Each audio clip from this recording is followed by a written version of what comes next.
Daily bread Bible facts. పాత నిబంధనలో Iran దేశస్థుల గురించి ఎక్కడ ప్రస్తావించబడింది? అలాగే క్రొత్త నిబంధనలో ఇరాన్ దేశస్థుల గురించి ఎక్కడ ప్రస్తావించబడింది? ఇరాన్ దేశం ఇజ్రాయేల్ దేశంతో ఎందుకు యుద్ధం చేస్తుంది? ఎజ్రా నెహమ్యా కాలంలో యూదులను ఆదరించిన ఇరానియన్లు ఇప్పుడు ఎందుకు ద్వేషిస్తున్నారు అనే విషయాలు ఈ వీడియో ద్వారా పూర్తిగా తెలుసుకుందాం. మన బైబిల్ గ్రంథంలో ఉన్న పార్సీక దేశస్థులు ఇప్పటి ఇరాన్ దేశస్థులుగా పిలువబడుతున్నారు. అలాగే వీరిని పర్షియన్లు అని కూడా అంటారు.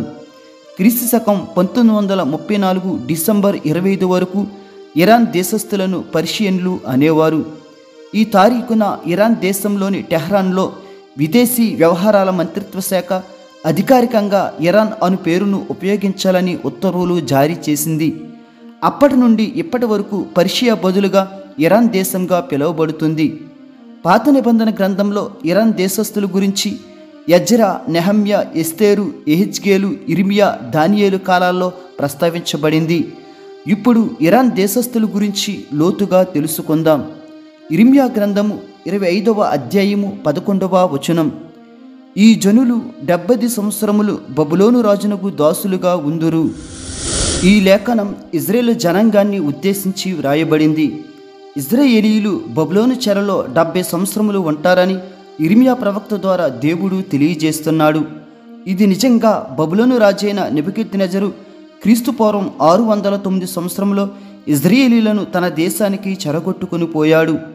అలాగే యెరూషలేములో సొలొమోను కట్టిన మందిరంలో ఉన్న బంగారం, వెండి, ఇత్తడి విలువైన వస్తువులన్నీ తీసుకెళ్లిపోయి మందిరాన్ని కాల్చేశాడు. అప్పటి నుంచి ఇజ్రాయేలీయులు బబులోను చెరలో క్రీస్తుపూర్వం 539వ సంవత్సరం వరకు ఉన్నారు. అంటే క్రీస్తుపూర్వం 609 నుండి క్రీస్తుపూర్వం 539 వరకు ఇజ్రాయేళ్లు బబులోను చెరలో 70 సంవత్సరములు ఉన్నారు. అంటే ఇర్మియాకు దేవుడు చెప్పిన 70 సంవత్సరములు ఇజ్రాయేలీయులు బబులోను దేశంలో బానిసలుగా ఉంటారన్న మాట అక్షరాల నెరవేరింది. ఆ తరువాత వచ్చిన వారే మాదీయులు, పారసీకులు. వీళ్ళే ఇరాన్ దేశస్థులు. ఈ పారసీకులు బబులోను సామ్రాజ్యాన్ని కూల్చి అధికారాన్ని చేజెక్కించుకున్నారు. అంటే ఇప్పుడు ఇజ్రాయేలీయులు బబులోను రాజ్యం తర్వాత పారసీకుల పరిపాలనలో ఉన్నారు. ఇదే విషయాన్ని దేవుడు దానియేలు కాలంలో రాజుకు బెల్షస్సరుకు కూడా చెప్పాడు. దానియేలు గ్రంథము 5వ అధ్యాయము 27వ వచనం. ఫెరేన్ అనగా నీ రాజ్యము నీ యొద్ద నుండి విభాగింపబడి మాదీయులకును పారసీకులకును ఇయ్యబడును. ఈ లేఖనం బబులోను రాజైన బెల్షస్సరుకు రాయబడింది. రాజుకు బెల్షస్సరు తన అంతఃపురంలో విందు ఆర్భాటాలతో ఉన్నప్పుడు గోడ మీద మెనే మెనే టేకిల్ ఉఫార్సిన్ అను అక్షరాలు వ్రాయబడడం చూశాడు. దీనికి అర్థం తెలియక దానియేలును అడిగితే అప్పుడు దానియేలు అర్థం చెప్తాడు. అందులో ఉఫార్సిన్ అను పదాన్ని విడదీస్తే ఫెరేన్ అనగా నీ రాజ్యము నీ యొద్ద నుండి విభాగింపబడి మాదీయులు పార్సీకులకును ఇయ్యబడతాదని దానియేలు బెల్షస్సరు రాజుతో చెప్తాడు. దేవుడు చెప్పినట్టుగానే మరునాడు మాదీయులు, పార్సీకులు బబులోను రాజును చంపి రాజ్యాన్ని లాగేసుకున్నారు. ఈ విధంగా క్రీస్తుపూర్వం 539వ సంవత్సరంలో పారసీకుల పాలనలో ఇజ్రాయేలీయులు ఉన్నారు, అనగా ఇరాన్ పాలనలో ఉన్నారు. 2వ దినవృత్తాంతములు 36వ అధ్యాయము 22వ వచనం. పారసీక దేశపు రాజైన కోరెషు ఏలుబడియందు మొదటి సంవత్సరమున ఇర్మియా ద్వారా పలుకబడిన తన వాక్యమును నెరవేర్చుటకై యెహోవా పారసీక దేశపు రాజైన కోరెషు మనస్సును ప్రేరేపింపగా అతడు తన రాజ్యమందంతటను చాటించి వ్రాత మూలముగా ఇట్లు ప్రకటన చేయించెను. ఈ లేఖనంలో ఇర్మియాకు దేవుడు చెప్పిన రీతిగానే ఇజ్రాయేలీయులు 70 సంవత్సరములు బబులోను చెరలో ఉన్న తర్వాత విడిపింపబడి ఇజ్రాయేలీయులు తమ దేశానికి వెళ్ళడానికి పారసీక రాజైన కోరెషును దేవుడు ప్రేరేపించాడు. దేవుడు కోరెషును ప్రేరేపించిన తరువాత ఇజ్రాయేలీయులతో కోరెషు ఈ విధంగా మాట్లాడుతాడు. అదే అధ్యాయము 23వ వచనం. పారసీక దేశపు రాజైన కోరెషు ఆజ్ఞాపించుదేమనగా ఆకాశమందలి దేవుడైన యెహోవా లోకమందున్న సకల జనములను నా వశము చేసి యోధా దేశముందున్న యెరూషలేములో తనకు మందిరమును కట్టించుమని నాకు ఆజ్ఞ ఇచ్చి ఉన్నాడు. కావున మీలో ఎవరు ఆయన జనులై ఉన్నారో వారు బయలుదేరవచ్చును. వారి దేవుడైన యెహోవా వారికి తోడుగా ఉండునుగాక. ఈ లేఖనం ప్రకారం పారసీక రాజైన కోరెషుతో దేవుడు ప్రేరేపించి ఇజ్రాయేలు జనాంగంతో ఈ విధంగా మాట్లాడించాడు. దేవుడైన యెహోవాయే సకల జనులను నాకు అప్పగించాడని, ఆయన జనులైన మీరు యూదా దేశంలో ఉన్న యెరూషలేముకు వెళ్ళి మందిరం కట్టుకోండని ఆజ్ఞాపించాడు.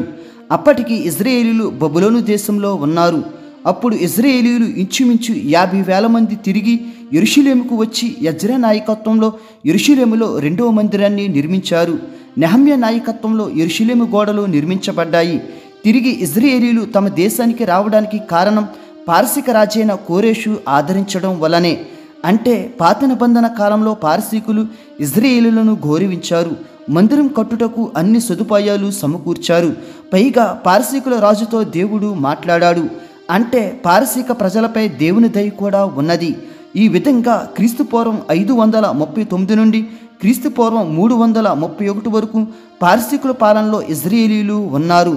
అంటే 208 సంవత్సరములు పారసీకులు ఇజ్రాయేలీలను పరిపాలించారు. వీరి పాలనలోనే ఇజ్రాయేలీలు యెరూషలేముకు వచ్చి మందిరాన్ని నిర్మించుకొని కలిసికట్టుగా ఉన్నారు.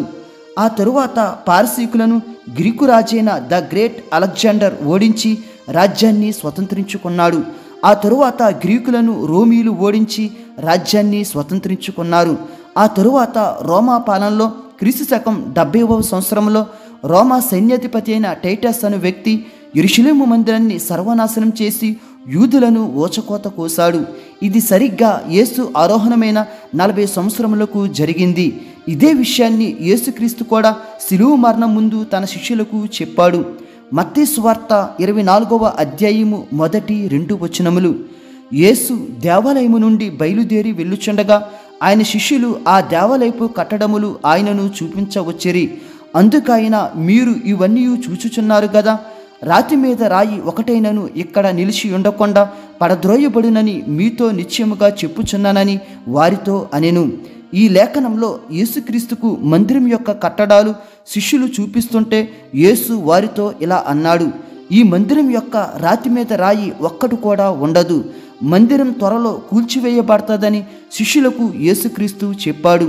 ఇది నిజంగా యేసు ఆరోహణమైన 40 సంవత్సరములకు అనగా క్రీస్తు శకం 70వ సంవత్సరంలో జరిగింది. టైటస్ అనే సేనాధిపతి మందిరాన్ని దాని గోడలను సర్వనాశనం చేశాడు. ఇప్పుడున్న వెస్టర్న్ వాల్ అనగా ఏడుపు గోడ మినహాయించి మొత్తం సర్వనాశనం చేసేశాడు. అప్పుడు యూదులు ప్రపంచ దేశాలకు చెల్లాచెదరైపోయారు. తిరిగి మరలా క్రీస్తు శకం 1948 మే 14న ప్రపంచ దేశాల నుంచి ఇజ్రాయేలుకు వచ్చి స్వతంత్ర దేశంగా ఇజ్రాయేలీలు ఏర్పడ్డారు. అంటే క్రీస్తు శకం 70లో చెల్లాచెదురైన వారు క్రీస్తు శకం 1948లో కలిసి స్వతంత్ర దేశంగా ఏర్పడ్డారు. అంటే సుమారు 1900 సంవత్సరములు ఇజ్రాయేలీలు ప్రపంచ దేశాల్లో శరణార్థులుగా ఉన్నారు. అప్పుడు 1948 మే 14న స్వతంత్ర దేశంగా ఇజ్రాయేలు దేశాన్ని ఐక్యరాజ్య సమితి కూడా ఆమోదించింది. దీనిని జీర్ణించుకోలేని ఇజ్రాయేల్ చుట్టూ ఉన్న 9 అరబ్ దేశాలు స్వతంత్రం వచ్చిన మరునాడే ఇజ్రాయేలు దేశంతో యుద్ధానికి దిగాయి. ఇజ్రాయేల్ దేశాన్ని ప్రపంచ పటంలో లేకుండా ఆక్రమించుకోవాలని ప్రయత్నం చేశారు. కీర్తనలు 83వ అధ్యాయము 4-5 వచనములు. వారు ఇజ్రాయేలు పేరు ఇకను జ్ఞాపకము రాకపోవునట్లు జనముగా ఉండకుండా వారిని సంహరించుదము రండని చెప్పుకొనుచున్నారు. ఏక మనసుతో వారు ఆలోచన చేసుకొని ఉన్నారు.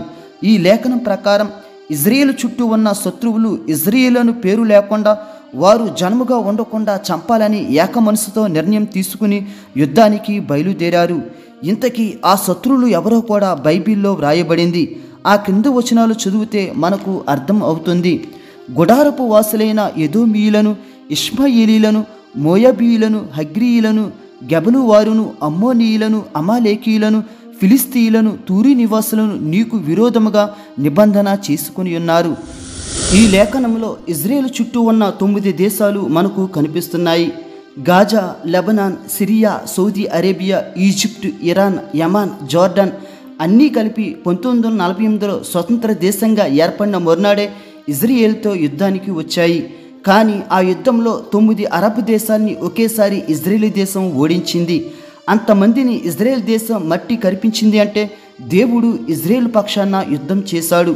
అదే అధ్యాయము 18వ వచనం. యెహోవా అను నామము ధరించిన నీవు మాత్రమే సర్వలోకములో మహోన్నతుడు అని వారు ఎరుగుదురుగాక. ఈ లేఖనం ప్రకారం యెహోవా అను నామం శత్రువులు తెలుసుకోవాలని వారు సిగ్గునొందాలని, ఇజ్రాయెల్ అంటే భయం కలగాలని దేవుడు వారిని ఓడించాడు. అప్పటి నుంచి ఇజ్రాయెల్ దేశం అంటే చుట్టుపక్కల దేశాలు వారు భయపడేవారు. అయినా కానీ ఏదో ఒక సమయంలో యుద్ధానికి కాలు దువ్వేవారు. ప్రతి యుద్ధంలో కూడా ఇజ్రాయెల్ దేశం ఆధిపత్యం చెలాయించేది. ఇక శత్రు దేశాలు ఇజ్రాయెల్ దేశాన్ని ఏమీ చేయలేమని ఒక నిర్ణయానికి వచ్చి ఇజ్రాయెల్ దేశంతో స్నేహం చేయడం మొదలుపెట్టారు. ఒకరినొకరు దౌత్య సంబంధాలు పెంచుకున్నారు. ఇలా ఈ విధంగా 1979 వరకు ఇజ్రాయేలు అరబ్ దేశాలు స్నేహ సంబంధాలు మంచిగానే జరిగాయి. కానీ 1979లో ఇరాన్ దేశంలో ఖొమైనీ అనే ఇప్పటి అధ్యక్షుడు షియా ఇస్లామిక్ దేశాన్ని స్థాపించాడు. ఇది ఒక మతతత్వ పార్టీ. సాధారణంగా అరబ్ దేశాలు సున్నీలు అనే ప్రజలతో ఉండేవి. కానీ ఖొమైనీ వచ్చాక షియా అనే ఇస్లాం మతం స్థాపించి యూదులకు వ్యతిరేకంగా ఉగ్రవాదులను తయారు చేశాడు. 1979 వరకు అరబ్ దేశాలు ఇజ్రాయెల్ దేశంతో సంధి కుదుర్చుకోవడానికి అమెరికా మధ్యవర్తిగా ఈ దేశాలు ప్రయత్నాలు చేయగా ఈ ఖొమైనీ వచ్చాక సంధి కుదుర్చుకోవడం ఆగిపోయింది. మిగతా దేశాలను ఇజ్రాయెల్కు వ్యతిరేకంగా రెచ్చగొట్టడం చేశాడు ఈ ఖొమైనీ. అందులో భాగంగానే 1982లో హిజ్బుల్లా ఉగ్రవాద సంస్థను ఇరాన్ అధ్యక్షుడైన ఖొమైనీ లెబనాన్ దేశంలో నెలకొల్పాడు. ఈ లెబనాన్ దేశం ఇజ్రాయెల్ దేశానికి ఉత్తరాన ఉంటుంది. ఈ హిజ్బుల్లా తీవ్రవాదులు ఇజ్రాయెల్ దేశాన్ని నాశనం చేయడమే వీరి లక్ష్యం. వీరికి ఇరాన్ దేశం క్షిపణులు, ఆయుధాలు, యుద్ధ విమానాలు సరఫరా చేసి ప్రోత్సహించేది. అలాగే ఇజ్రాయెల్ ప్రక్కనే ఉన్న యమాన్ దేశంలో హౌతీ తీవ్రవాదులను ఇరాన్ దేశం ప్రోత్సహించి వారికి కూడా ఆయుధ సరఫరాలు చేసేది. ఈ హౌతీ తీవ్రవాదులు కూడా ఇజ్రాయెల్ దేశాన్ని నాశనం చేయడమే వీరి లక్ష్యం. అలాగే ఇజ్రాయెల్ ప్రక్కనే ఉన్న గాజా ప్రాంతంలో హమాస్ తీవ్రవాదుల్ని ఇరాన్ దేశం ప్రోత్సహించింది. ఇది కూడా ఇజ్రాయెల్ దేశాన్ని నాశనం చేయడమే లక్ష్యంగా చేసుకుంది.